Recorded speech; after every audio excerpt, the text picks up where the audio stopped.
I'm going to turn our program on. Sounds glorious. Look at all the hunky boys.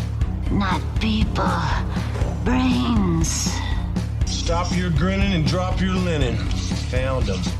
Where's your pass? Screw your pass. Due to the recent events that have occurred, effective immediately, all classes are suspended until further notice.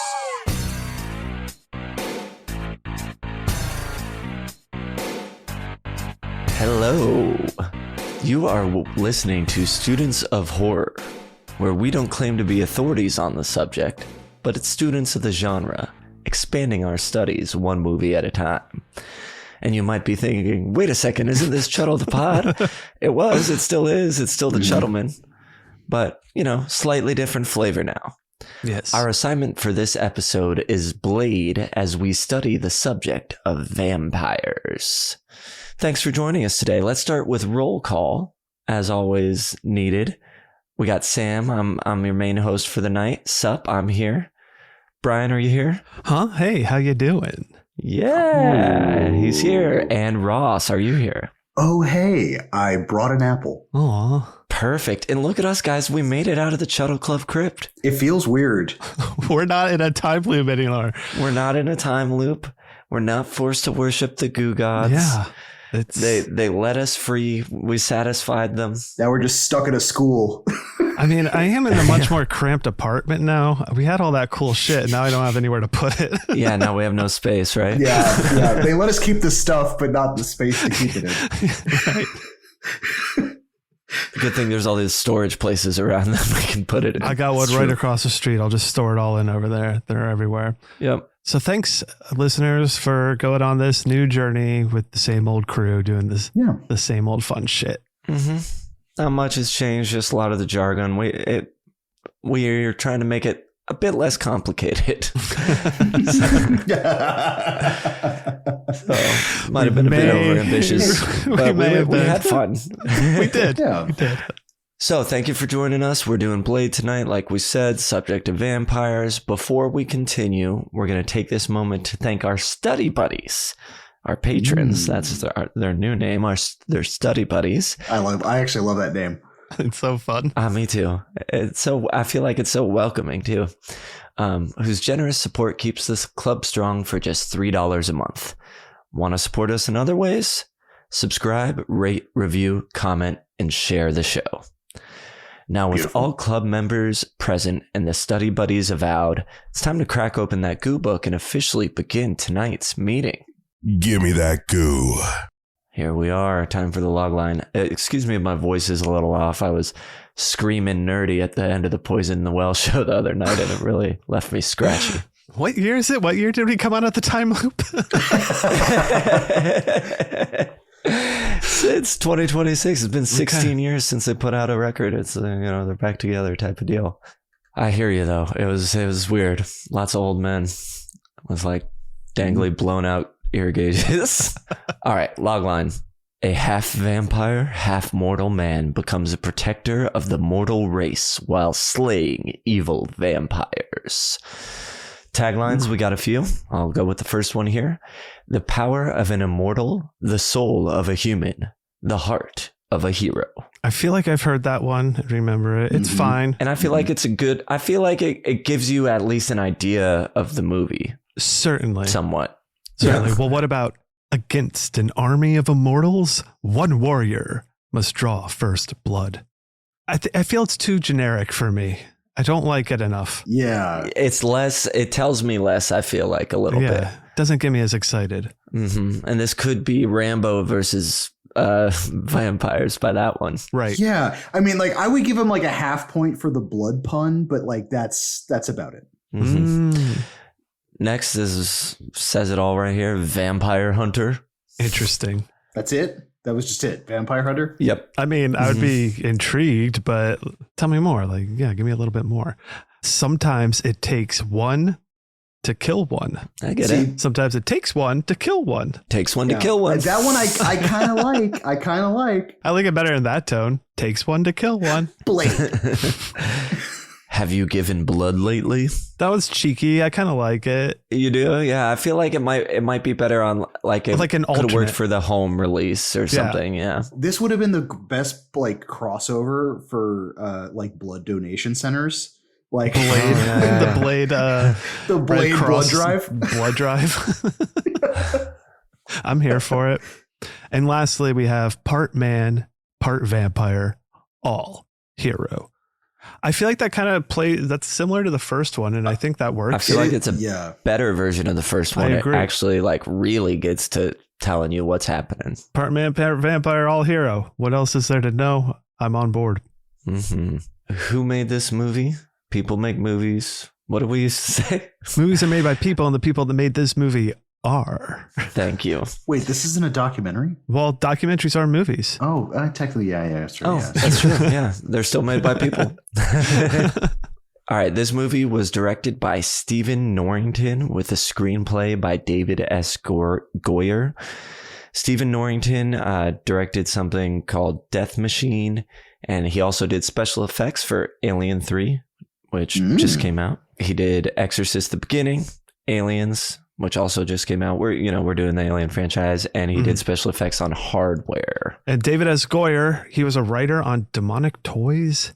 The Puppet Masters has nothing to do with Puppet Master. It's a different thing. He also did Blade 2 and 3. Oh, and the sci-fi movie, The Puppet Masters? It very well could be. Yes, Probably. it was something sci-fi horror. And he did the Nolan Batman stuff was involved in that, and a bunch of other stuff as well. And Blade 3 he directed too, not just wrote. Interesting. Blade 2 was Guillermo del Toro, I believe. Some of our key players in the film are, well, we got Wesley Snipes as Blade. Only real horror stuff is the Blade franchise. Sure. We'll jump over to Steven Dorff as Deacon Frost. He was a child actor in The Gate. Love The Gate. He was also in Leatherface and Fear.com. I saw Fear.com brought up again from another actor, but we'll get there. Chris Christopherson as Whistler, Nabushi Wright as Karen, and Donald Logue as Quinn. And Donald, he was also in Cloverfield Paradox, Resident Evil, Welcome to Raccoon City, and Zodiac. Nice. He's done a ton of stuff, like great character actor guy. Yeah, no, he's been in like there's a sitcom, Grounded for Life. I think that was one of my first experiences with it because I read like that when I was younger or something. So whenever I seen him around, I'm like, hey, that guy, I like him. I like what he's usually good. Yeah, he's one of those for sure. And last we have Udo Kier as Dragonetti, like the head old vampire guy. He's been in a million things. He was in Suspiria, Dario Argento's Suspiria. Rob Zombie's Halloween, Shadow of the Vampire, The Lords of Salem, End of Days, Mother of Tears, Fear.com, The Editor, which we've covered, and many, many more, even like horror related stuff, aside from just having a giant resume. Rest in peace. He died recently, I believe. Shout out. Shout out. All right. Who is the horror forward? Is this one for beginners, you think? I think it's a bit too bloody. Really? Yeah. I definitely agree with that. Oh, I could see that. Yeah. I don't want to get into it. I'll wait till we get to spoilers, but yeah. The only reason I would say yes is because while it is very bloody, and we'll talk about it specifically, might change my mind. It's also very action heavy. And which could be a kind of buffer to that. So it's hard where I sit it, but I think I will say it is. I think a beginner could watch this that's interested in horror. I'd say if you're interested in gore and a lot of blood, this would be a good beginner for that specifically. Oh, certainly. I don't know. I have a very skewed version of this movie because I watched this very young because this is like one of my dad's favorite movies. So we used to to me. Sounds like a Papa P. It's a Papa Purvis. Yeah, absolutely. So I feel like this was not like the first horror, some of the first horror movies watched, but like it.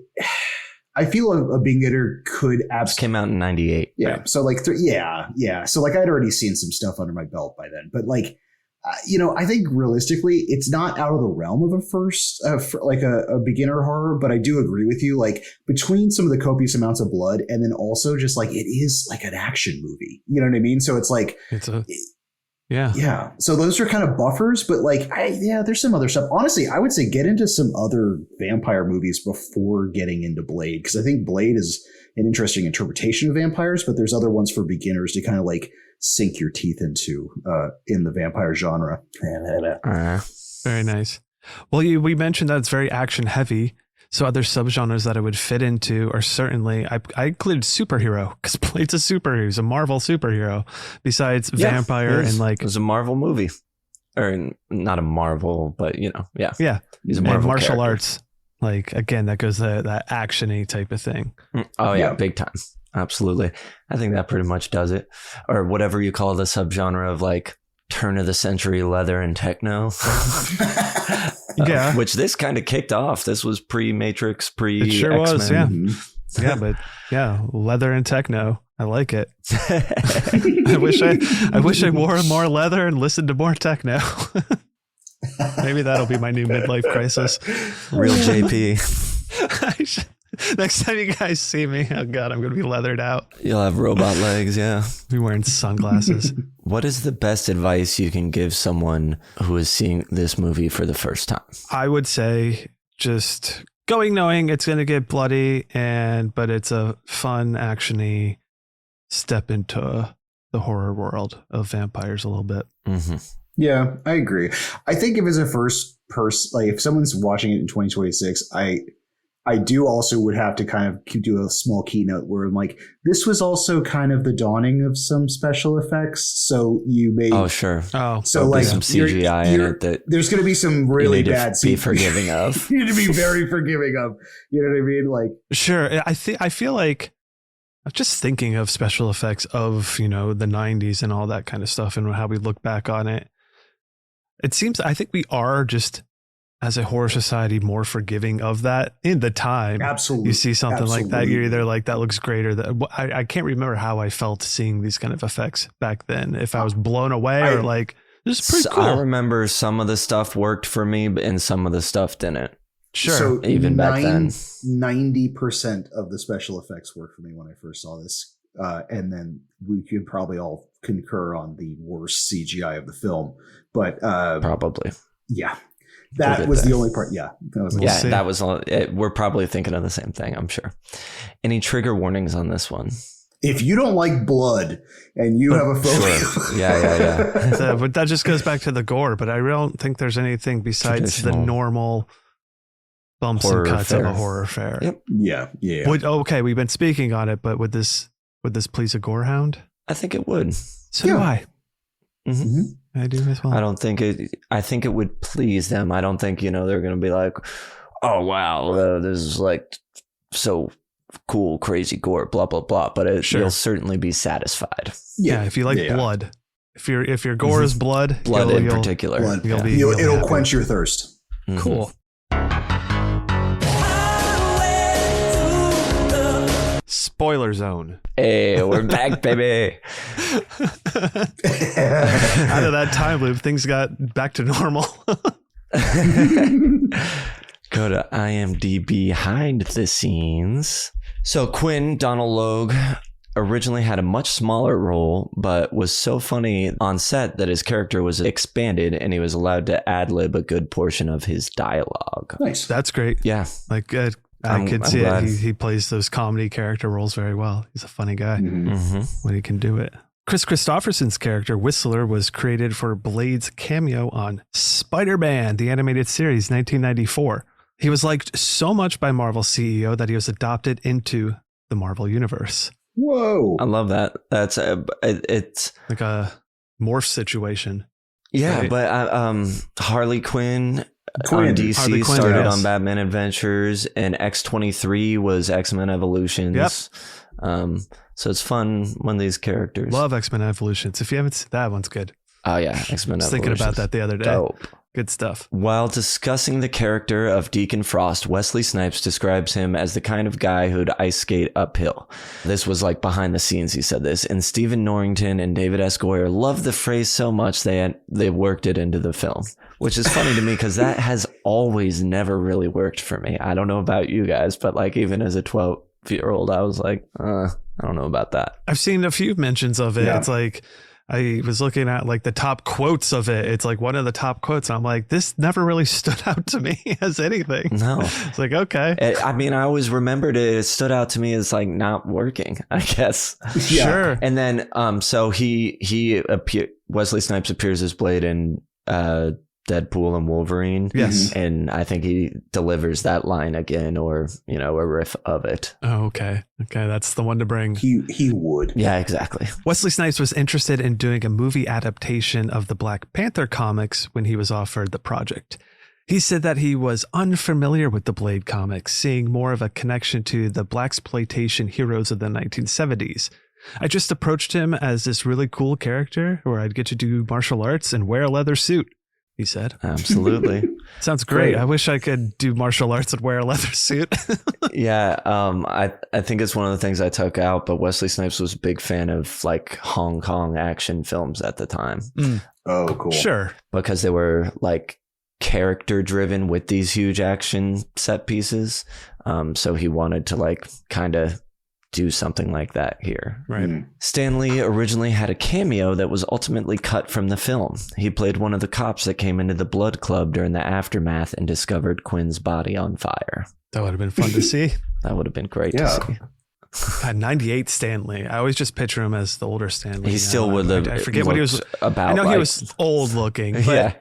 Well, I guess that would probably be Mallrats. Mallratsy yeah. look. He's like a Christopher Lloyd or something. They've just looked old their whole careers. I think I've said it before, Wilford Brimley, but or something like that. He just came out with a mustache. That when I first heard of Stanley was through Mallrats, and I thought his name was Stanley. I'm like, who the hell sure. is Stanley? Why are they keep calling about like this Stanley. guy I mean, named his name Stanley? is Stanley. He only has right, but you know, as Who the one. hell's the Stanley guy? Who's Stanley? This is how audacious to have the name. Well, you know, it's funny. So his name's Stanley Lieber, and he wanted to like write the next great American novel, and comic books were so like thought so poorly, so like frowned upon, that he used the Stanley pen name so that he could publish Save under his- his real name. Right. Yeah, exactly. Yeah, And not just like in case. tarnish his name. Yeah. Good. Jet Li was offered the part of Deacon Frost, but opted to do Lethal Weapon 4 instead. It would have been cool, I feel like, for the fighting capabilities you could have Yeah. gotten. But I do like Steven Dorff as Deacon Frost. I always have. He's like sort of this cool, scary bad guy. Yeah. Yeah. Presence. Karen was originally going to be played by a white actress, but Wesley Snipes encouraged them to cast a black actress. And I actually heard him talk. I watched it with commentary for one of my watches, and I heard him talk about this. And I was like, they're always trying to put black men with white women. I wanted a like strong, pretty black woman in this movie, so he really like stood up for it. Yeah. Great. Which is Good. great, especially in 1998. You know what I mean? Exactly. Exactly. Speaking on Deacon Frost from before, he's reimagined as a more Gen X type of character. His comic book counterpart was an older German accented, white-haired gentleman that hailed from 1868. Blade himself is also younger, having been born in 1967 instead of 1929. So younged it up, but like Sam said, I liked what The Deacon Frost direction. Deacon Steven Dorff. Yes. Mm-hmm. The way he took it and played it, it just fits well. It fits well with the leather techno of the world, I feel like. Mhm. Yeah, yeah. So Pearl was so large that a set had to be built around him. It was about 700 pounds of latex skin that had to be moved with a forklift. Whoa. Yeah, disgusting. I've always thought Pearl was so gross, and still do. The blobulous vampire Pearl took 4 people to perform. 1 at the head, 1 at each arm, and 1 operating the feet. Originally, it was supposed to be, so in the movie, he's surrounded by blood bags and debris, but originally they wanted him surrounded by dead children, like dead children bodies around him, because he was too big to like move. They thought like they would bring easy prey to him, which is so dark. That's a lot darker. Yeah. Yeah. I mentioned that to a friend that we have a Pearl connection for some reason, Gabe. I was like, yeah, originally it was supposed to be dead children around him. I was like, yeah, but it probably implied that he like had sex with them or something. So that's why they cut out. I was like, good point. Yeah. That implication like, would definitely that's enough. be born of that. Yeah. For sure. Mm-hmm. Like the creature's already gross enough. We don't need to make it that kind of gross. Mm-hmm. Nope. It would be that weird stain on the movie. Yeah, there's quite a few extra gross things David S. Goyer wrote into the script that they were like, we're not doing that. We're not going to. One of the things they did try to do was get the Prodigy to do the score and soundtrack for the film, but they turned it down due to other work commitments. But a Prodigy soundtrack could have been fun. Just a whole. That would have been awesome. I as much as I love the club song at the beginning, the Blade song, as everybody calls it. That would have been cool to have the Prodigy do it. David S. Goyer and director Stephen Norrington wanted to make it clear from the opening scenes that this wasn't going to be a particularly gothic vampire tale. And that's something they talked about a lot. Most vampire movies before this were like more the romantic vampires and gothic settings and all this stuff. And they wanted like a real gritty street feel and kind of change how vampires had been seen. Interview with the Vampire was a couple years before, so I imagine that was still not long. Yeah, fresh in people's head. That would have been the last biggest vampire movie. Certainly. For sure. Skeet Ulrich lobbied hard for the role of Deacon Frost, so there's that. Would have been interesting. As much as I love Stephen Dorff as this, I do think it would have been cool for Skeet Ulrich. It just always had a soft spot because of Billy. Sure. I'm not opposed to it. I would have seen it. Sure. Right. Marvel made only $25,000 off this film. I mean, this was back in before that they hadn't even made a successful movie yet. Right. Yeah, that's true. I mean, there was that weird Punisher movie with like Dolph Lundgren, I think, and some bad Captain America movie. They really had not. This became the first successful one. Well, this must have been in and around the time because Marvel had a plunge in the 90s as well and was going through shit, right? Like in terms of them as a company, I believe. Oh, sure. Yeah. And I don't remember what time they started bouncing back essentially, but yeah, I can understand being like 25,000. Yeah, please, we'll take it. Please take it. Yeah, they probably made a fucking bottom line thing in the contract or whatever. Apparently in the commentary, David S. Goyer said that Stephen Norrington called him to inform him that they needed to get together to collaborate on the film. Upon meeting Goyer, Norrington began taunting Goyer about how tattoos aren't tough. Norrington then began flaunting his various piercings and deriding Goyer. Goyer concludes by stating, "That's Norrington in a nutshell." Yeah. So he did say that in the commentary about how like that's not tough. These piercings are tough. Blah blah blah.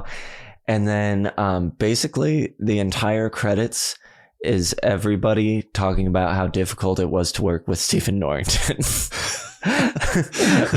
That's so funny. Yeah.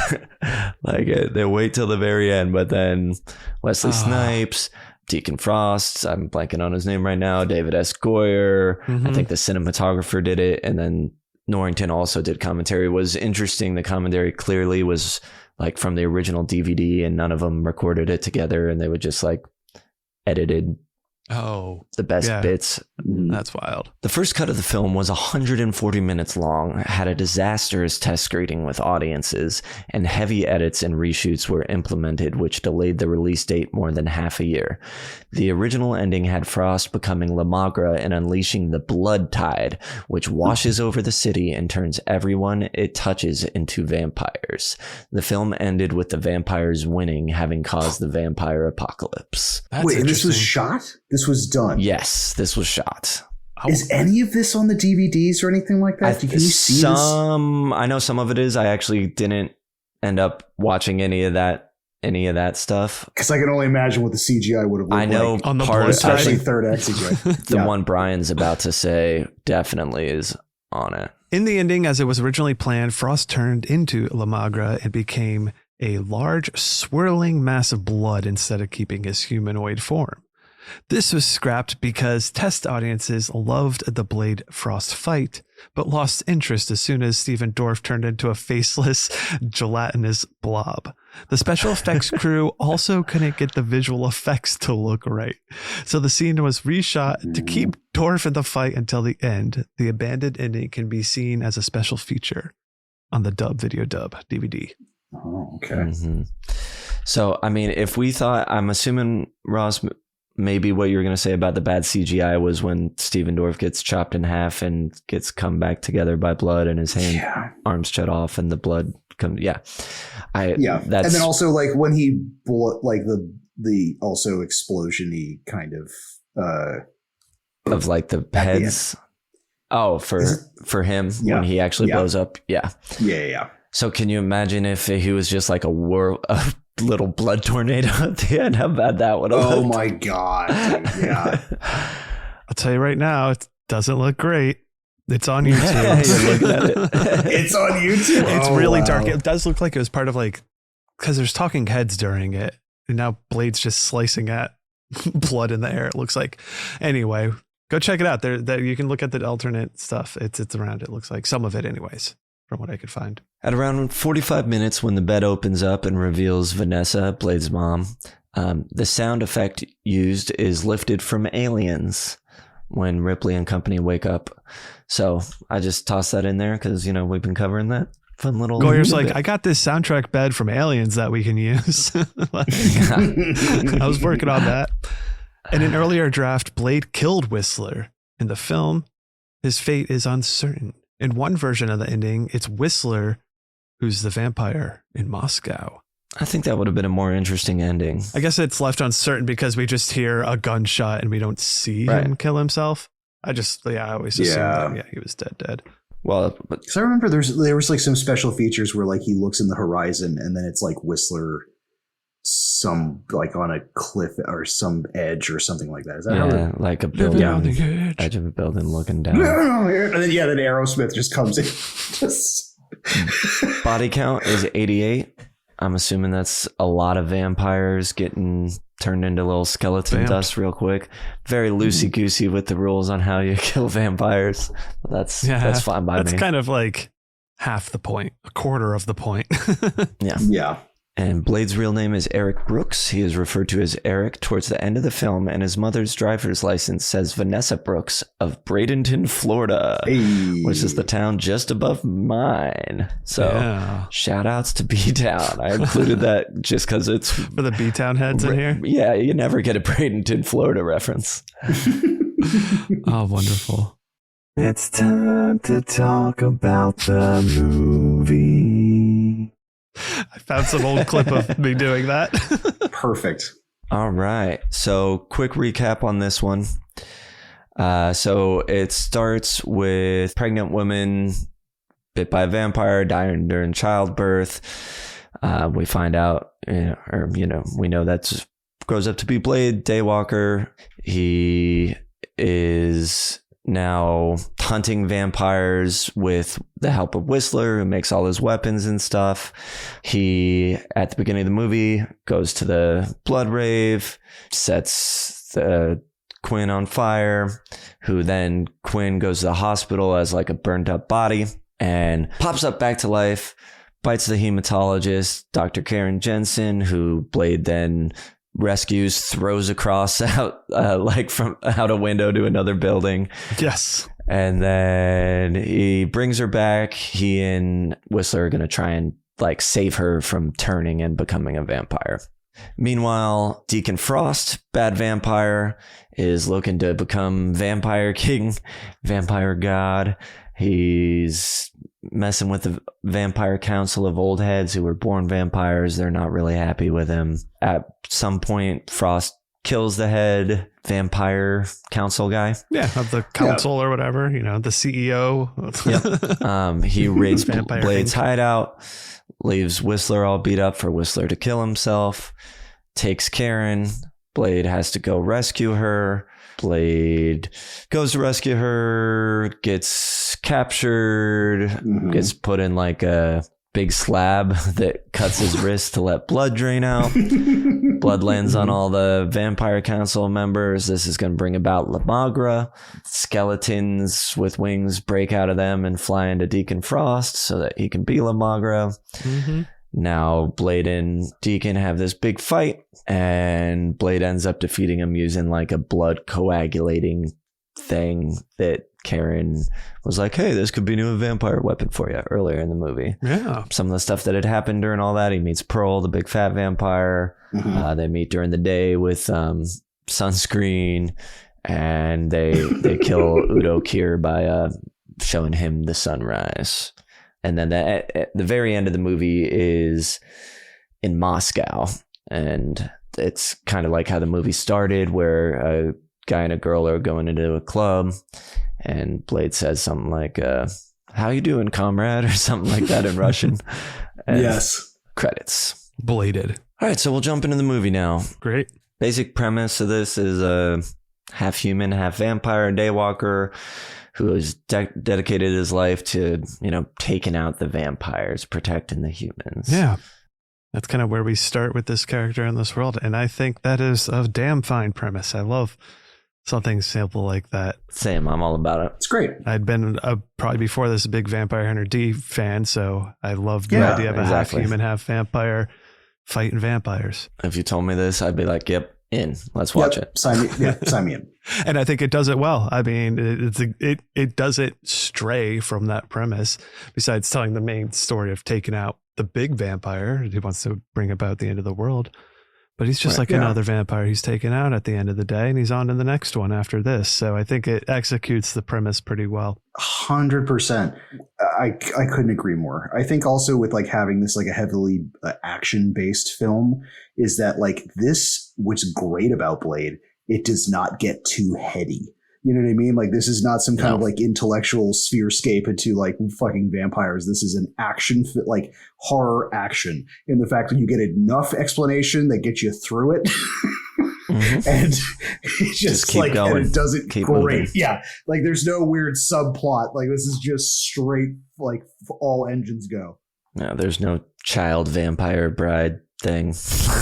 Right. Yeah, I love Anne Rice. It gets a little convoluted. So the real opening, I guess, is Blade's mom and him being taken away from her as she's dying.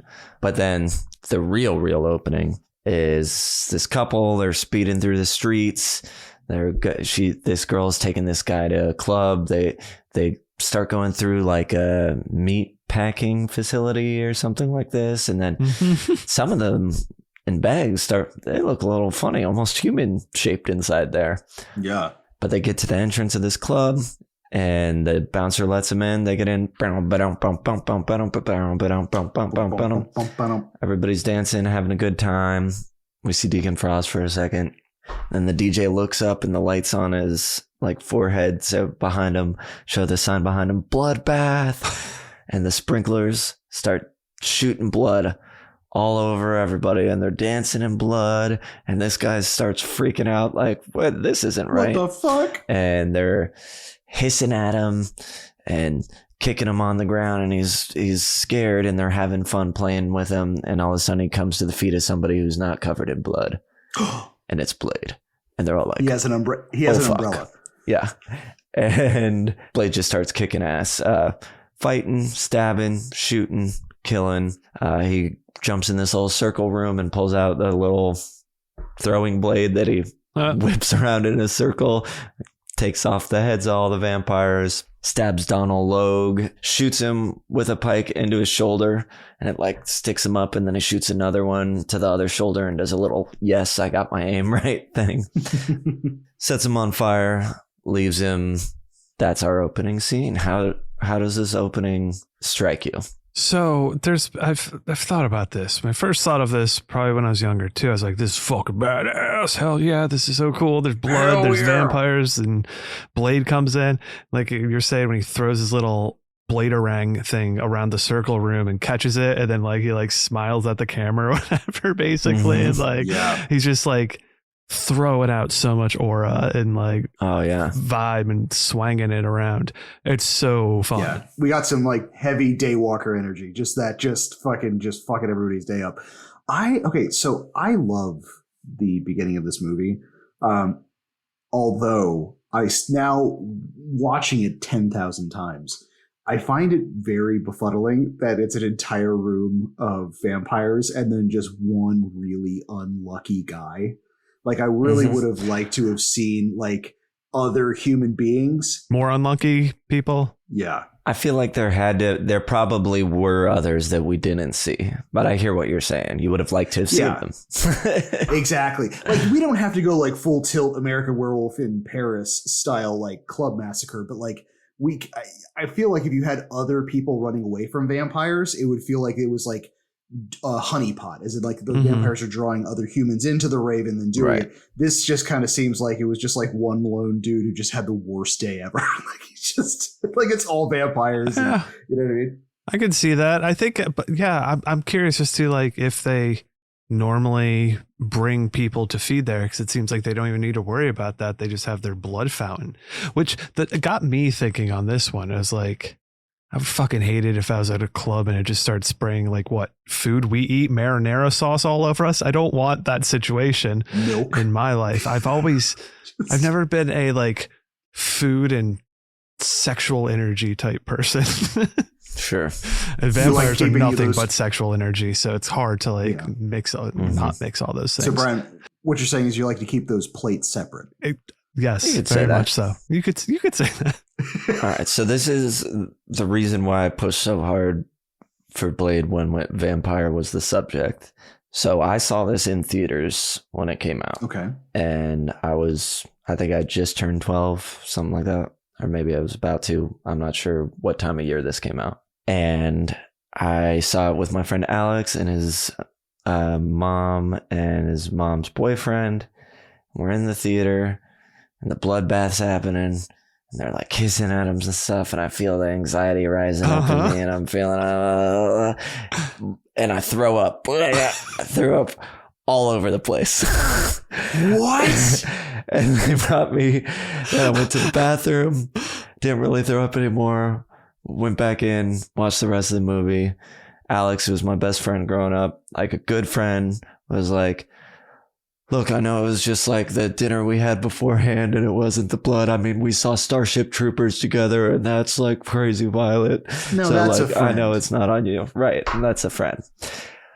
But yes, this movie made the opening scene. I threw up in theaters when I saw it. God. So when you see advertisements for Terrifier 3 and these other things where they talk about blood bags, or barf bags, it could be children that are in the theaters throwing up during these things because they're watching it with a parent and are anxious about So I'm not going to try to get too heavily into it, but Sam, when you puked in the theater, did you guys move up an aisle or did you just stay in the same aisle, or what are we talking about? If you're projectile vomiting everywhere, I don't recall. I don't think it was like right in front of me, like on the back of the seat in front of me. Oh God! And like on my floor. It was the indoor. Why'd you have to do this? The indoor theater at the AMC at the mall. Sure. Not the outside Shout one, but the AMC. indoor one. The indoor one. Do you remember which theater? Yeah. Was it in the long hallway or was it because you would walk into it and there were 2 to the side and 4 down the long way? I think it was one of the 4 down the long way, possibly. Cool. That's where I saw Starship Troopers in one of those. I saw Starship Troopers in the outside theater there. The outside theater was better because it had bigger screens. All right, continue. Sorry. Yeah. So anyway, I threw up when I saw this. I was really embarrassed. Good friend, made me feel better about it. And then so I had this like weird thing about Blade. So then I like couldn't wait to see it again. at home and like would like prep myself and watching that scene, and you know, I made it through and I've watched it a ton since, but because of that experience, this movie has always been special to me. Yeah. I also I can't top the puke story. The one of the first apprentice or professional tattoos that I ever did in my life was a blade tattoo on my dad. Wow. What is it? Is it a blade? It's all covered up now, but he got the blade, like the fucking vampire rune. Oh, because he's a vampire for immortal. Okay. That's hilarious. Yeah, and then we saw the errors of our ways years later. I was like, I'll cover that. I'm into it. Have you done a enemy mine tattoo for him yet? No, but I should draw one up, to be totally honest. You should.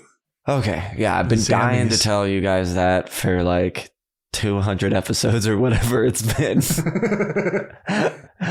Saving it in my back pocket. Nowadays, it would have been easier to get that quote on the poster or whatever. Right. Yours but so that's why I said I'm not sure about beginners. It might be a little too bloody.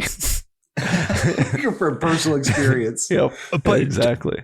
And part of it, I think, too, was anxiety. Yeah, it sounded like you were anxious, right? Or were you anxious about? Well, it wasn't because they were with me. It was just like, you know, movies that give you that sort of anxiety feeling. So it was the movie. Yeah. All right. Good. Yeah, it was the movie. And in particular, I remember there's one blood-covered vampire lady who like kind of hisses at him with her little vampire teeth. And I feel like that was like what did it. It was like, all right, I'm done. Wild. And I didn't even tell people that, like, I was probably 30 when I finally admitted that happened. Of course. Hey, well, we appreciate you sharing that, especially with all of our listeners as well. Mm-hmm. That's growth. I feel good about it. I needed to get it off my chest. Okay. We kind of touched on the CGI. I think the vampire deaths and stuff are kind of easy to forgive. Some of that bone stuff, like it's not the best, but it's fine. It's passable. Yeah. Yeah. Really, for me, it's the Lamagra stuff at the end that doesn't look. Now I don't mind, but it bothered me more as a kid than it does now. I guess because I know what's coming. Yeah. Mm-hmm. I'm gonna the best choice of words for it. It was jarring. Like seeing that CGI was so bad that even when I was watching it at like 13 years old, it was still like, wow, that's bad. But again, at the time, it was like most of the movie was fine for me. So by the end of it, I was like, okay, well, it kind of fumbled at the end, but at least the movie was okay. Totally. I mean, I threw up at the beginning of the movie and probably in theaters at the end was like, oh, that doesn't look great. Right. This thing even make me throw up. No, I think it's all plays well. I don't need to beat the CGI bush around a little bit more, but I think it just works well as an action movie. It knows how to play those beats and kind of play that movie well. And then when we do get, practical blood or anything like that, that is very effective. So it kind of hits basic good levels, in my opinion, on all that, and just kind of like spreads it out. But that's one part of the vibe of the movie is how the action's put together. Right. Well, I think it's very successful in like the pacing, the action, I think is really well shot and choreographed and well done. All the fight scenes. It does what it needs to do very, very well, but I don't remember anything being particularly like innovative, but you're not really necessarily looking for that. Other than, leather and techno. Yes. Well, that was going to go to what we were going to talk about next would be the music. And that's part of the vibe of the movie, because like if it was a more gothic piece, it probably would have played more generic, but because you had that of the time 90s techno shit going on, and it really gives it a little flavor, a different flavor. Yeah. And I think despite the sort of fantastical elements of the movie, it does a good job at sort of placing it in a real world gritty type of feel to it. Well, that's one of the things that, like, if we were going to talk about mixing the tropes of the movie with this, like there's a lot of vampires is going to come with a lot of different kind of tropes and plays to it. But one of the things that it does do in sort of a grounding way is like the vampirism as a disease type thing, as opposed to being this like supernatural aspect. We get the God aspect towards the end, but the way Karen's treating it is very much as a disease and watching science to it. Whereas any vampire stuff before, I mean, we may have seen something like that I'm unaware of or not thinking of, but I think it was all more, the Interview with the Vampire, Dracula type stuff. The kiss of the vampire's curse. Right. Exactly. Where this is just like, she's a hematologist. She's looking at how the blood works, finds, the whatever coagulant that reacts poorly or well, depending on how you look at it, with vampire blood. So I think all of that works well. I think a lot of I think we talked about Pearl earlier, but I think the practical effects for Pearl are really good. It's disgusting. Oh, for sure. No, Pearl looks great. I think Pearl looks great. And then I'm forgetting the character's name. The doctor, the ghoul. The one at where the they end, kept like the doctor from the beginning, and then he's at the end. Because like Karen, I liked it. Karen. Yes. His mannerisms and the practical makeup on him was just like so off-putting and weird. Also, just a fun like tidbit of being like, he didn't turn right. As in, like, there's ways that you can even if you turn, there's a possibility of you just being like some gross like abomination ghoul. Yeah, different kinds of creatures from it. Oh, and the Donald Logue, when he's all burnt up, I think is a really good effect. Fun story behind the scenes on that. He previously was in a motorcycle accident that caused him his jaw could become dislocated easily. And when he was in all that makeup, he like screamed or something that the character called for on set, but it dislocated his jaw. And then he couldn't like communicate what was wrong, and they finally kind of figured it out. I don't know if he wrote it. He was in excruciating pain, but they had to take him to the emergency room in burnt up all that makeup and everything, so that when they got there they had to explain like, this is all makeup for a movie. He is not a burn victim. Right. Yeah, exactly. So that's just a little fun behind the scenes. That goes to how well when the special effects and the practical effects are in there, it works. The problem is when you got a little bit too ambitious with not enough money in that time, the CGI couldn't pull off the vision. Even then it was probably still a little bit tough in 98, but like if they had more money, maybe we could have got something a little bit better at the end.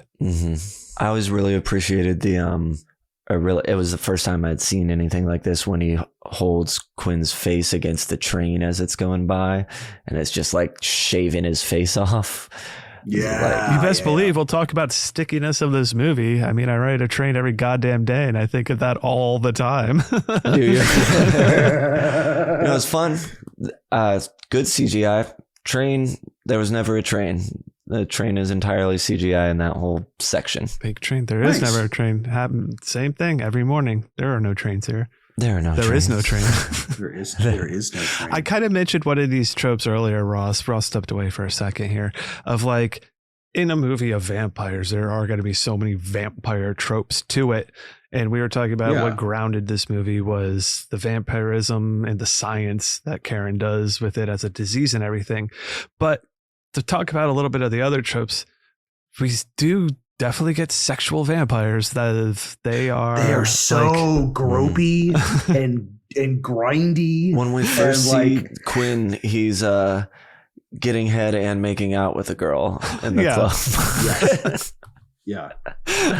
Oh my god damn. So they're like gonna play ultra into that. So do you think it's just like more do you think it's just like more boredom at that point? Like you're hundreds of years old, so you just need to be just busting a nut and having an orgasm all the time. That's the only way you could still maybe, I don't know, feel something. I was thinking, I think about that often when I see that played out in a vampire role of like these creatures that, or something that's around for so long. Reminds me of a bit of like the weird sexual pleasure nature of Hellraiser and like that type of stuff. Yeah. Like it's just what is pleasure? What's past? How do you get pleasure past eternity? Essentially, Yes, and it's sexual, baby. That's blood raves. That's you got to start stepping it up a notch. You know what I mean? You got to dance in your food. You got to dance. I guess eventually those plates combine for everyone. Yeah, absolutely. I think the only other trope I noted really was, we get a secret society of vampires, which the Vampire Council. I think is neat because they do talk about it, how much like vampires are ingrained into society though. They are cops. They are like the mayors. They got the government. This, that, exactly. the other. It's all in their pockets. The underground clubs and all this kind of stuff. So I thought that's fun just to see them ingrained even that much more into society. That language that they speak, they like commissioned a linguist to make like a Slavic sounding language. It's entirely made up vampire language for the movie. I definitely enjoy that. Suspenders. I got one. My tugs were from the sea. I mean, this movie's so ingrained at me at this point that I don't really have any. Brian, go ahead. Sure. No, I agree. And it's like the first few times you watch it, maybe you don't care as much. And I don't remember exactly when I first saw it. But mine is the sunscreen stuff and them wearing their biker outfits. And it seems like this is something that they would have figured out a lot soon. This seems like the first time they figured this out. Yeah. I'm like, why aren't they day walking a little bit more? Why aren't they doing a little bit more with that now that they know? Not even now that they know. It feels like they would have figured that out. They would have tested it. They would have been like, they see a commercial in, the 1950s or something. Sunscreen 30s to 40s. What's this? It blocks the sun. Yeah, like I feel like if you're the crux of your species is just like igniting its sunlight, wouldn't that be like the first research and development thing to try to get like a really good grasp on? You know what I mean? Where you're like too busy. The problem is that they've been too many blowjobs and blood orgies. Exactly. They got to that point that they can't go back to think about other things. They've already gotten to the eternal sexual nature. Okay. So they basically got themselves in a Rocky Horror Picture Show scenario and they can't really can't think their way out of it at this point. Well, it seems like maybe also it's like UV light specific from sun rays is what's getting you. So maybe this specific UV protection is, mid 90s, came out in the mid 90s. I'd love to see some vampires in like fisherman's gear, the like UV protected shirts. Yeah, exactly. Fly fishing somewhere. Polarized sunglasses. They had to be polarized bike helmets. Yeah. I think that was my biggest qualm about it this time was the fact that they didn't figure this out sooner, or I really thought into that aspect. Maybe when I first watched it, I probably was just like, sunscreen, that's funny and ridiculous.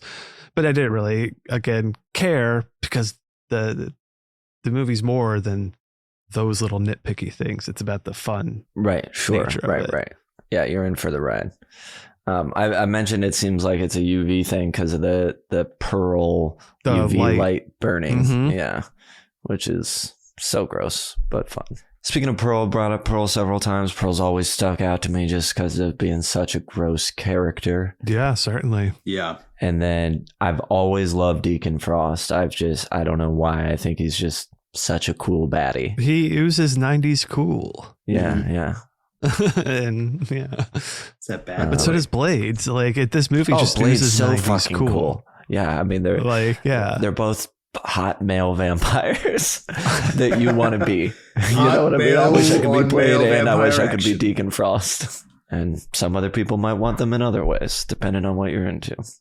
Karen, I wish we got a little more from her character. I do like that she isn't just sort of a damsel. She's helpful. You know what I mean? Mm-hmm. She's smart. She's doing stuff. She's actively trying to figure things out and helpful. One of the things I've always loved, I actually was a suspender. Here's a suspender I had this time. It's something I always thought was so cool. And for the first time, I was like, why would you hold a gun that way?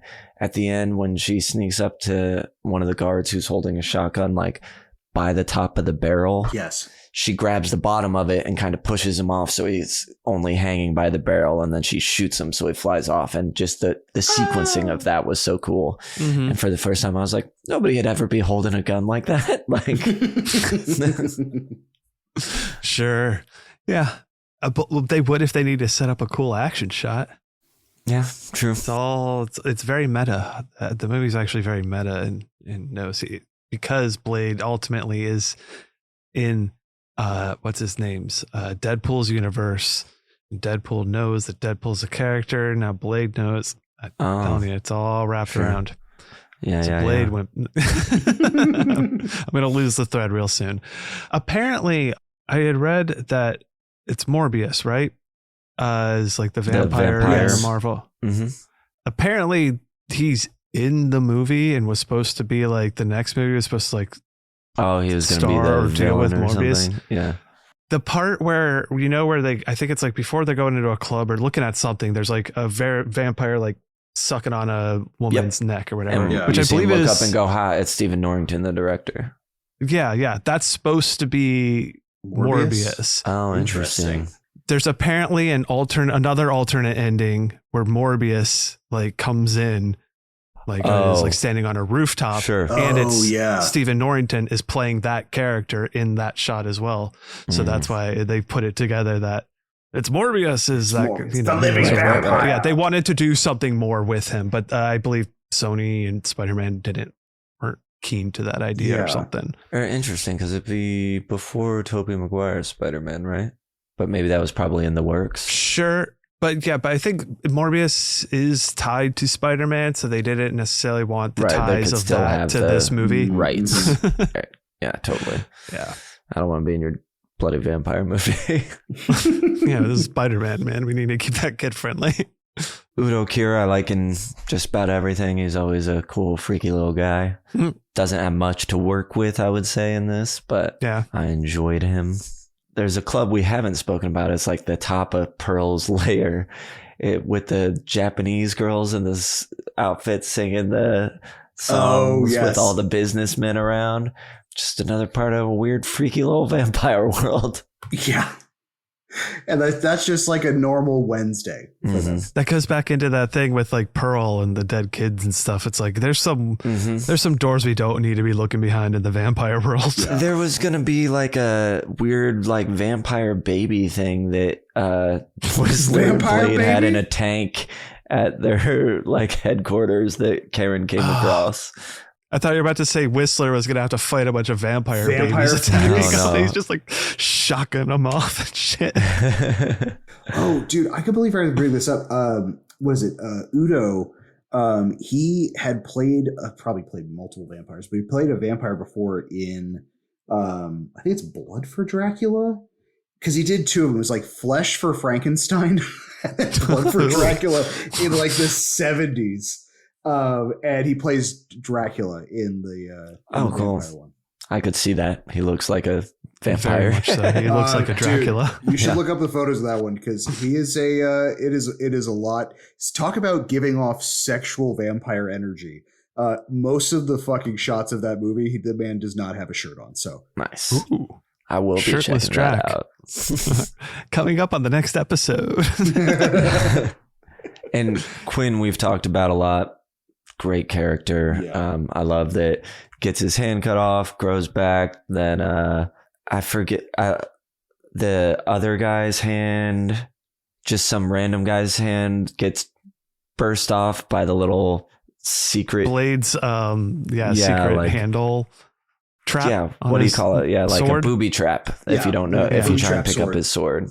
And I like at the end though when Deacon's like, put your arm out, and he's gonna cut off. He's like, I'm just fucking with you. It's like, Deacon. Oh my god, Deacon. We're gonna be a sexy vampire god. Some dialogue from the movie. We already mentioned some motherfuckers are always trying to ice skate uphill. That's after. Is that right before he shoots all the things into him? I think, or after he blows him up. I can't remember when it happens, but yeah. Because that Blade has to take a serum to not drink blood, and then Deacon cool his cravings. Yeah, finds the coagulant that makes vampires explode and thinks it's the serum. Mm-hmm. I love that part where Blade's like, why don't you try it, see if you like it? It's like, nah, I prefer the real thing, and tosses it away. Damn. I also love that the setup with the booby trap, not only does it burst somebody's hand off, but then at the end he throws the sword to try and get the coagulant, but it doesn't work, but the booby trap ticks along, and then when that sets off, it's what loosens it for him to grab behind his back. Because it's fun when Karen first discovers that booby trap. She's like checking out the sword, and it's like sees that it starts ticking, and you're like, phew. You're like, oh shit, Like, okay. Oh, God. That's gonna come back. And I do like, he throws like one or throws a few of them into Deacon, and he just kind of knocks them all out. And then Deacon like jumps all vampire-y at him, and real quick he like throws all the rest into him before he lands on the ground. And then the last one he throws in the air and spin kicks into his forehead. Yes. Oh my God. I love the line. God, when was that? It had to have been the hospital scene where Blade shows up at the hospital, and then the security guard shoots him, and he calls him a motherfucker. He's like, motherfucker, are you out of your goddamn mind? Yeah, I was gonna say all of Blade's fun quips. That's what also adds to his coolness factor. Mm-hmm. He's wearing sunglasses like a very large amount of this film, which is fun. Mm-hmm. It adds to the coolness. Yeah. But what was it? Blade, there are worse things out tonight than vampires. And Karen says, like what? He's like me. Love it. Like, so cool. Come on. How could you not? Yeah. Or the other one I had is, when Whistler gives the Blade the flashlight, UV he's like, light. it's still heavy, the UV light. And Whistler's like, but you're so big. Great one. Absolutely. Super I've fun. always loved that. We should start doing that to each other more when we hang out and hand each other something. Just say still heavy. Call the other person, you're so big. And I love Chris Christopherson in this movie as Whistler. He's rad. He's fantastic. It's the first thing this was my first exposure to Chris Christopherson. Mm-hmm. And I think he was perfectly cast, does a great job. Did you ever find this movie scary at all? Even though I threw up at the beginning, I don't know that I ever really thought of this as like a scary movie. It's more of a gross out scary. Like there's no real like. Sure, yeah. I mean, shy of what is it when Quinn like wakes up on the table after being burnt, has kind of like a jumpy kind of scare to it. But yeah, that's a jump scare for sure. Yeah. But I mean, like, there's not a whole lot of them. I think it's more just like the mood and what's going on is like gross, and then just like the tidal weight of blood that is throughout it. You know what I mean? I think it's more just situationally more horror than like scary horror. I guess there's a tense scene when Karen is first coming back, and she gets in the elevator, and the two people have the like tattoo vampire runes on their neck, and she gets off the elevator, and then they stop the doors right before they close and follow behind. Mm-hmm. But it's just tense. It's not, horrifying or particularly scary. Mm-hmm. It's time for the gore. Fatality. All right, so we got the bloodbath in the beginning. Obviously, huge gore scene. We have cop getting beat up by Blade. Cop gets bitten by Deacon Frost, and he kind of makes out with the girl with her bloody little tongues. The Pearl gets burned. We got the burned Donald Logue. We get his face against the train. Arms cut off, hands cut off. The vampires that get the coagulant in their face where they get all puffy, and then we see the pops of blood from the floor and the wall. La Magra, or the big ass blood droplet, that single drop that covers his forehead in blood. Yes. And he acts like he's on an ecstasy at that part where he's like, that's the good blood. Then he gets chopped in half, and the blood brings him back together. Arm gets cut off. Blood comes back as his arm. Blade gets his wrists cut for the blood to drain. Mm-hmm. It's all blood related. Yeah. A lot of blood stuff. Yeah, a lot of blood. Stuff. And then you just get a lot of kind of vampire kills. The one, when the head vampire gets burned by the sun is that's a pretty That's a good one. Yeah. Like his melty, like, blown sort of up come kind of apart thing. a bit. That's pretty fun. Yeah. His pretty fangs gory. drop. Yeah, that's cool. But otherwise you get kind of the generic turn to ash type of fiery thing, right? Yeah. With a lot of the For the most part. vampires Mhm. and then a lot of blood. So the intensity of this one is interesting because we do get a lot of blood, but we don't get that much viscera, and it doesn't Yeah. feel as Correct. mean or anything like that. So it doesn't feel as intense, but there's a lot. I'd say enough to give it maybe a 4. Oh, wow. Yeah. Okay. I mean, I wouldn't disagree with that because in my head, I had it at a 3.5, but I could easily see the argument for a 4. You know what I mean? Like just because of the amount. I was thinking of consistency when I was talking. I meant to go lower on that. Okay. I meant to go higher on consistency and Okay. lower on intensity. So I could agree with your 3.5. Yeah. Yeah. I was even going to say 3, which is funny because I'm the one who it was the most intense for at the time it came out. And that made me really watch it a lot and like not have that reaction to it anymore. 3.25 works. Perfect. Now, consistency it's pretty, I would say very consistent throughout the movie. Yeah. Yeah. So you had said 4. You were thinking of this. I would say 4 works. Oh, absolutely. 4 sound good to you? Yeah. 7.25. That's strong. Good for you, Blade. Yeah, definitely. And it feels like it fits for what this movie is. Oh, for sure. Definitely. It's strong, but palpable.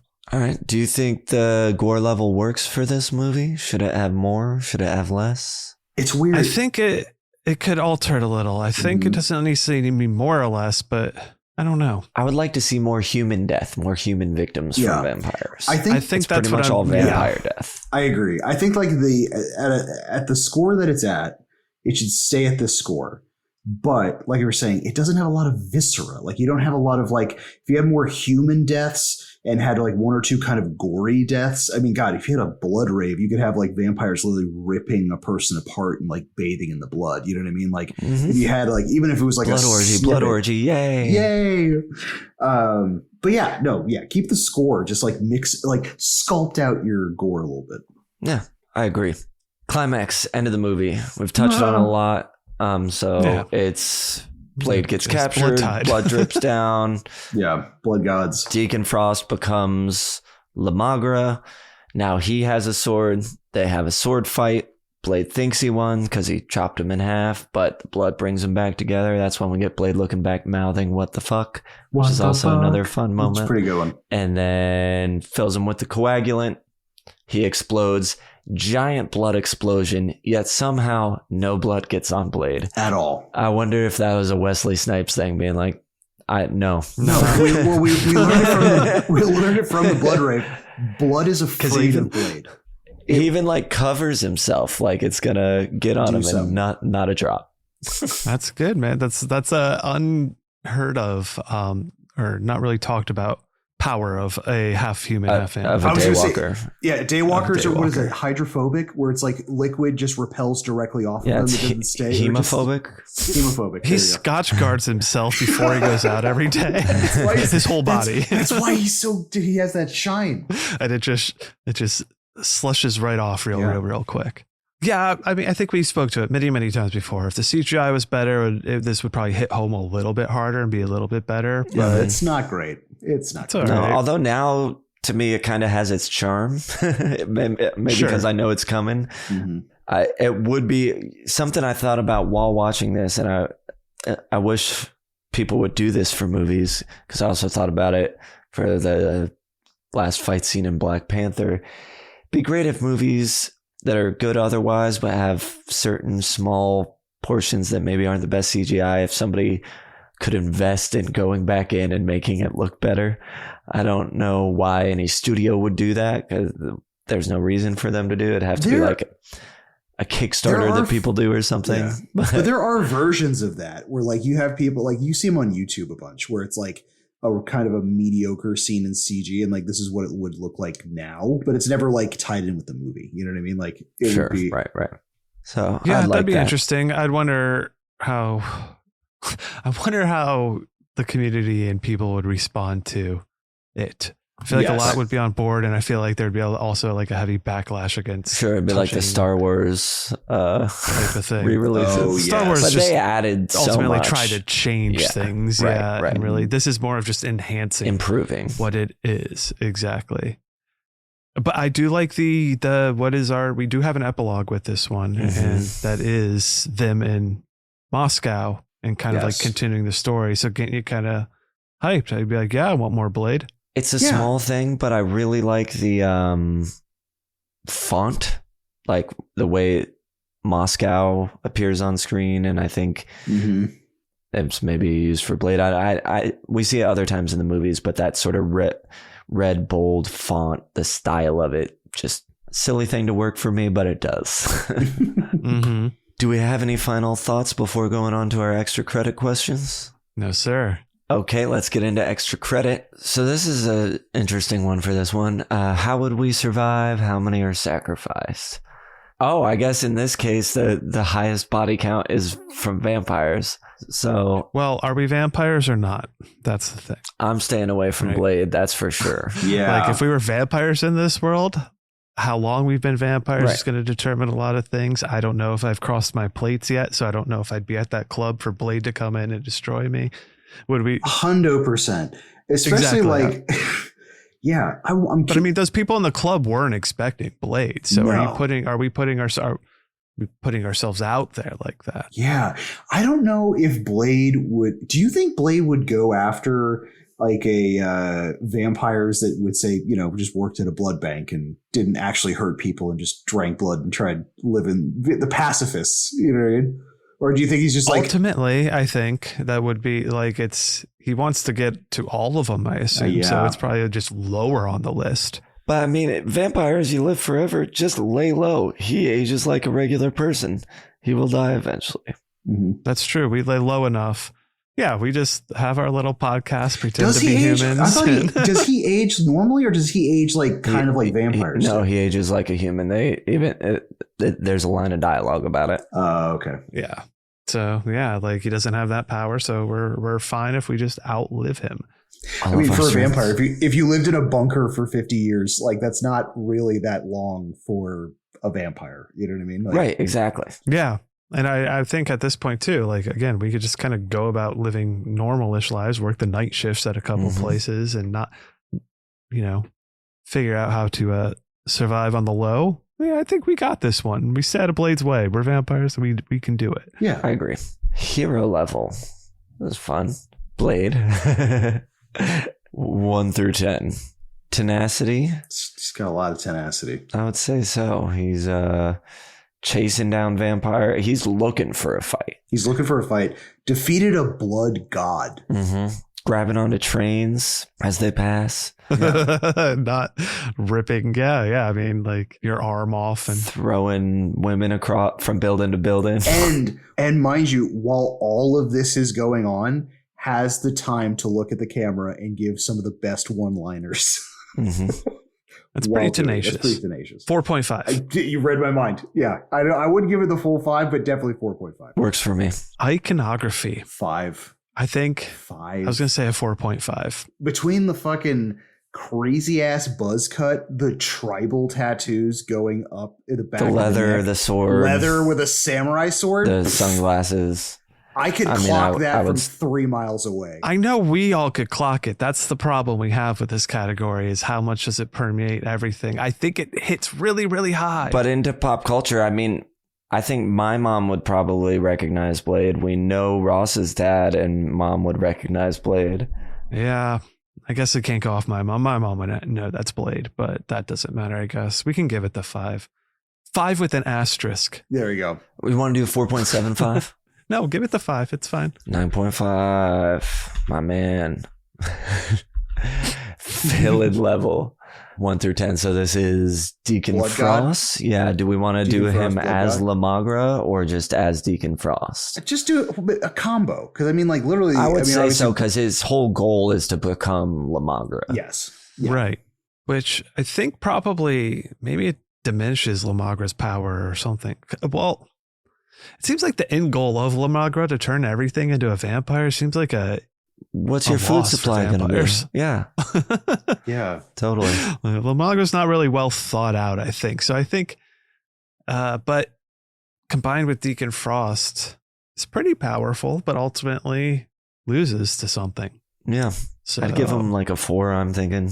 Maybe a 3.5. I'd say 4 at least, just because of The God nature aspect of it. Yeah, I'd be cool with that, because obviously we don't see it as like a blood tidal wave wind, because that obviously got cut out of the movie. We don't get the blood so tide. we don't get yeah. Then iconography. Because that would have changed things. Like you said, sorry, the original ending had the blood tide where humanity lost essentially, and everyone. So yeah, that is anyone much who got different. touched by the blood. Iconography. So it's tough. That's tough. I mean, Well, I don't know. If I saw that shitty CGI from a mile away, I could well, I think sure. It's hard to cosplay, right? You have to look like Steven Dorff, really. You got to like do the haircut and the 5 o'clock shadow and be super pale and very handsome. Getting head while making out. So iconography is tough. I mean, certainly the character itself, I would recognize anywhere immediately, but it's sort of hard to replicate out of that. And unlike Blade, I think he doesn't sort of transcend the movie in a way and permeate into pop culture more. 3? That's what I was going to say. That's exactly what I was going to say. Perfect. That gives Deacon Frost a 7. And obviously 9.5 beats 7, and Blade defeated Deacon Frost. So the scale still works for now. La Magra. La Magra indeed. Should it have a sequel? What is your sequel? Yes, it should have a sequel. I would... the epilogue kind of does it. Put me in a new stay in Moscow. I like the idea of a snowy, cold Vampire Blade movie, especially because blood's always cool on snow. Mm-hmm. And, Vampire Council there, give me a new baddie, whatever. I certainly wouldn't have come up with the idea of Blade 2, where it's like... I forget what it does. It's vampires. It's like vampires that feed on other vampires. They got their jaws like split from the middle. Crazy vampire shit. Yeah.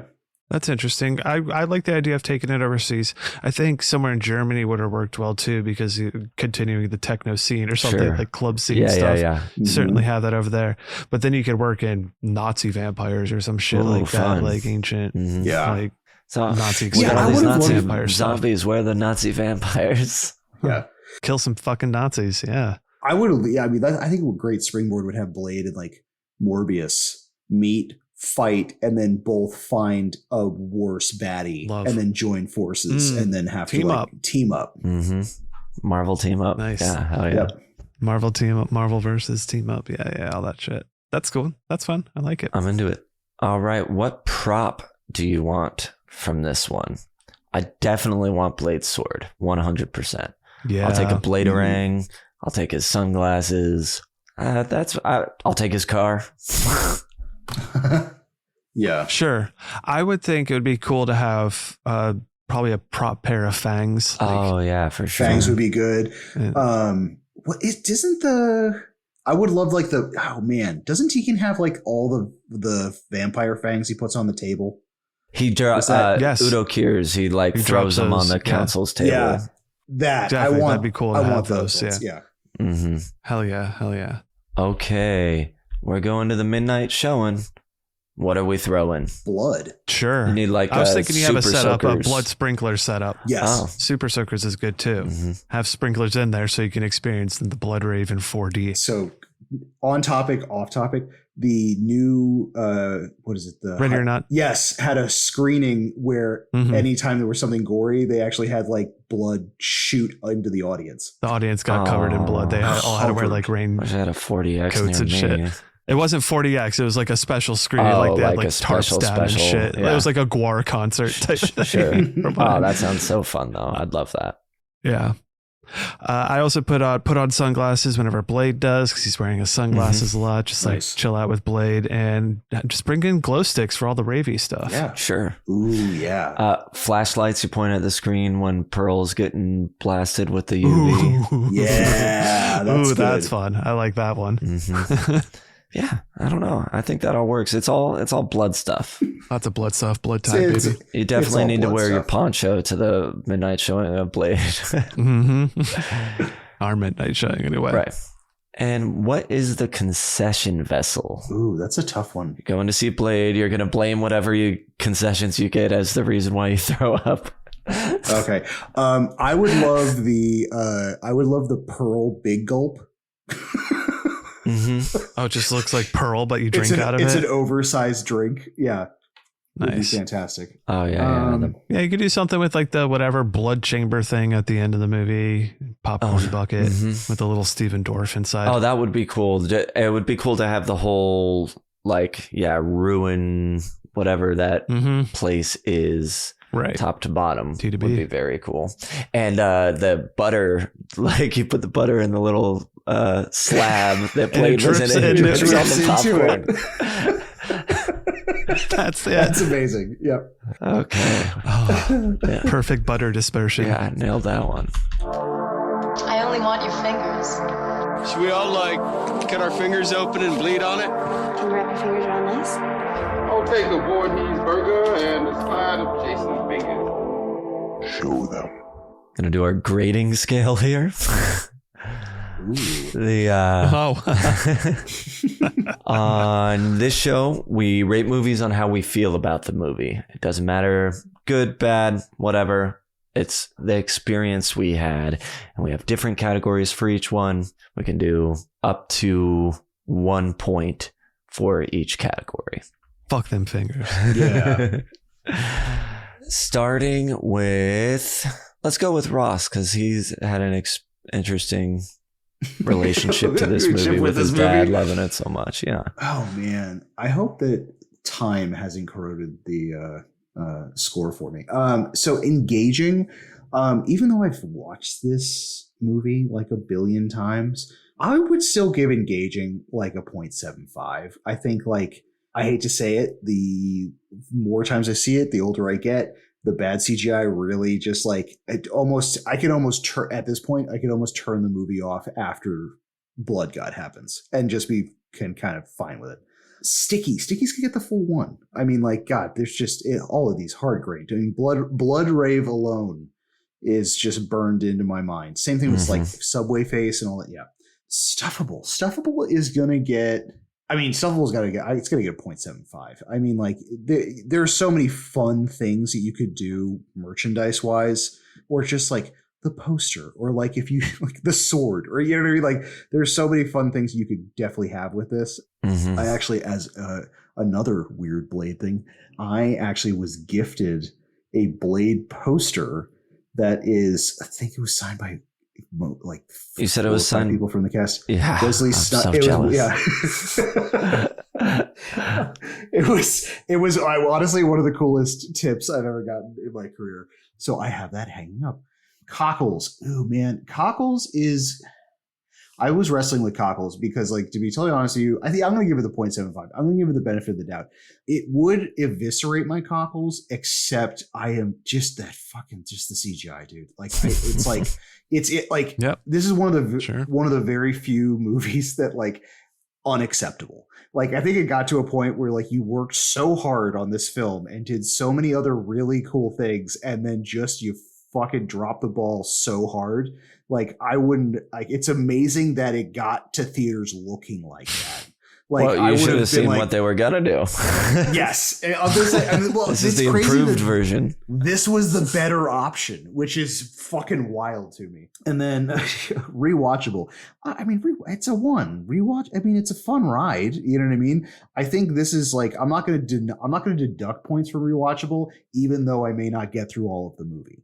I've also seen it so many times that I will put on Blade and then kind of like get halfway through it and just turn it off. You know what I mean? But it's because I've seen it a million times. You know what I mean? Like, it's still a fun ride start to finish. So that's a 4.25. How does that feel in your heart? Honestly, it feels a little high, but I'm cool with it, man. Like, this is kind of stuck into my tattooer DNA in multiple levels. So, like, sure. Yeah. You got cool various connections to it. Yeah. All right, Ryban, my guy, man. Lay it on us. Got you. Engaging, I will give it a 0.75 because as much as I am engaged with it, I can see myself tuning out a little bit here and there towards the ending. Kind of agree with Ross. Not as mad about the CGI, but I just start losing a little bit of interest, I guess. Sticky, I will give it a 1 for Sticky. I think I remember most things about this movie. There's not a beat that I was kind of like when I went back to it, because I hadn't seen it in a while. So I was like, oh, I totally forgot about this aspect of the movie or the story. Stuffable, I'm going to go ahead and give it a 0.75. I think there's a lot of neat stuff to it. I don't think I really owed any Blade stuff, though. But there is certainly a cool things. A signed poster would certainly be nice. But even like, there's cool enough imagery and design that you could do with it. Just wearing leather that says Blade on it. Yeah. Cockles, I'll go ahead and give the 0.75 because I just love it in the action-y, bloody sense of it all. But the older I get, the less I feel like I really enjoy sexual vampires. And most vampires are sexual by nature. It seems like we get, and it's just kind of, I don't know, it doesn't fully hit it there for me. And rewatchable, I'll give it a 0.75 as well, because I'm pretty much willing to watch Blade at any time, but I'm not always the one that would be throwing it on probably. So a 4 feels pretty damn good. Tight. All right, we'll go over to myself. Engaging, I think I'll do a 0.75 as well, because there are certain parts that are just a little bit slower that I'm not fully into. Sticky's definitely a 1. Bloodrave alone gives it a 1, but there's a lot of other reasons. Also, having watched it a lot. Stuffable, I've only ever had the movies, but I'd be open to stuff. I'd love a cool Blade shirt if it was the right shirt. A variety of things. I would like to have a something, so I'll give it a 1 there. Cockles is definitely a 1. What's interesting is I watched it a ton when I was younger, and then maybe like in my 20s or something, I almost like kind of thought of this movie as a joke. Like I would kind of joke about Blade and not take it too seriously. Yeah. But revisiting it sometime, I don't know, within the past 5 years, I was like, oh damn, I actually still like love this movie. And then rewatchable, it's probably a 0.75. I know it so well that I don't feel the need to really watch it too much, but I'd like to throw it on. And I wanted to do this as the scale goes, and see what it would come out as, which is 4.5 out of 5, which feels great. But this movie is actually a 5 for me. So let's go ahead and get engaging and rewatchable up there, because grow a nostalgia finger for throwing up in the movie theater. I love this goddamn movie. 5 out of 5. Nice. I like to see it go through the scale, then really just add on to it and make it what it feels like. Yeah. Our study buddies did have something to say. Trevor said it's a 10, that the club scene at the beginning is sticky as fuck. Blade is just a cool anti-hero archetype. Daywalker is also iconic. Blood God is the goo. For Chuddle purposes, 5 fingers in my salad, cut off from Quinn, of course, and Chard. Chuddle. Shout out to our old show. Shout out to those guys. I mean, I guess they're guys. technically we're still kind of trapped in a time loop, but We are. Are we? because it's always a time loop is like kind of maybe always happening. I don't really understand that other universe. We're not. Sure. But they are. But they are. Then T-Boo jumped in. Blade is a 10. I agree with Trevor. Yeah, it ain't perfect, but fuck it. It's so much fun and nostalgic. Plus the soundtrack is fire. I'm turning 5 people into vampires for the Chuddles. So that's awesome. Yeah, all of our study buddies get to anyone can join the Discord, but our study buddies can let us know how they feel about it, and we'll read it on the show. So how does this movie compare to others in the Goo Book? It gives it a 4.4, sitting it up nice and high. Gonna go on the library shelves or wherever we're putting these, but it sits in a lot of other good company. We have a couple other 4.4s: Night of the Living Dead, the OG from '68, Gremlins, and what we just covered recently, Ghostbusters, was also a 4.4. Nice. Solid. Good company. And that makes it, whatever it makes it when you get over a 4. Yes. Good job. A star. Yeah. A smiley face sticker. Yeah. The lingo will be coming as we go. We'll figure as it our out. first one. Okay. Well, that concludes this episode of Students of Horror. If you're enjoying the show and want to stay connected with us, follow us on Instagram and Threads. We've been Chuddle the Pod. I think we should be Students of Horror. Not really sure. Check the show notes. It should have the correct thing. Yep. If you want to see Ross's killer tattoo work, follow at Ross Purvis on Instagram. You can follow at Chuddle the Sam. I'm still that on Letterboxd for now. You can follow at Birdwitch, bird with a Y, but witch with an I. For because I gotta to follow Brian on Letterboxd, Chuddle the Ross on Letterboxd as well. If you want to hang out with us, other fellow members of the study group, join the Discord, become part of the community. There's a link to all that gooey goodness in the show description. We're going to have a next movie and a next episode. We're going back to weekly. We will. It's coming. And it should start with this Or one. It has come. Yeah. It should start with this one. So thanks for listening. We appreciate you so much. Hope you stick with us through these changes. Hope some new people come in. Changes. We love everyone. And until next time, keep on studying. We'll workshop that. Yeah, a lot of workshopping coming.